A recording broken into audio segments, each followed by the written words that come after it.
And this, I think, Caroline, should have as much airtime and as much pushback as the misinformation, disinformation bill, because even though it is just one state as opposed to nationwide, it is just as pernicious, if not more, in its attack on free speech. Sure, and it's one of those things, again, like with misinformation and disinformation, anti-vilification sounds like a wonderful concept, yes. and everyone sort of agrees with it, in principle. What's vilification and what's just a good joke? Yeah, 100%. Yeah. Oh, my God, of course.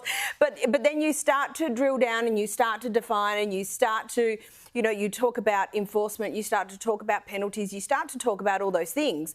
And then it becomes this pros and cons exercise of, well, what are we actually in a net sense gaining and what is the net consequence of this?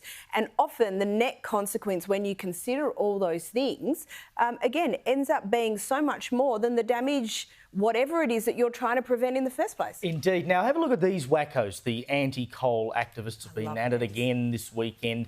170 of them were arrested for disrupting shipping vessels at the Port of Newcastle. The blockade was organised by the group Rising Tide. If only the tide would rise enough for them to float off to another nation.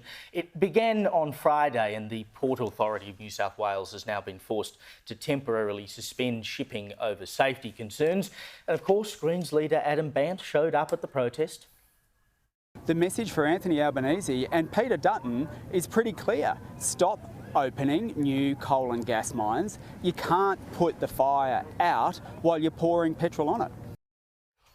Now, Joe, this went through the court a number of times. Yep. They finally found a judge that would let them have it, even though another judge had said they couldn't have it, etc, etc, etc. All these rules were put in place about, oh, you can't go into these zones. But of course they were going to go into those zones. Yep. That's why 170 of them have been arrested. This should not have been allowed to go ahead in the first place. No, but I mean, I suppose these people do themselves no favours. If you ban them from doing it, then they do it anyway and they wear it as a badge of honour. And when they get hauled off by the cops with their arms, you know, arrel-dighted to the road or to the crane that they're sitting on or whatever. I mean, these people just, they make climate change seem like a ridiculous, crazy fringe nutbag obsession because they look like crazy fringe nutbags. So they're harming the seriousness of their own cause and they are basically pissing off ordinary workers who work in and around the Port of Newcastle and whose jobs depend on it. And that is the last thing, quite frankly, that the Labor Party or anyone on the left needs right now. Just, again, look at what happened in America.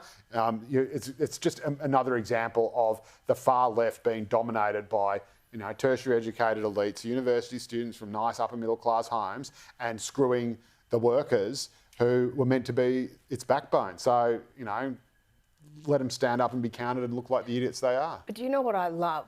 They're floating around in little boats made out of petrochemicals. I know. Yes. Like, I know. is this not... like, I do not understand... Never came up at the meeting. No. Well, they should have made paper mache well, ones. Totally.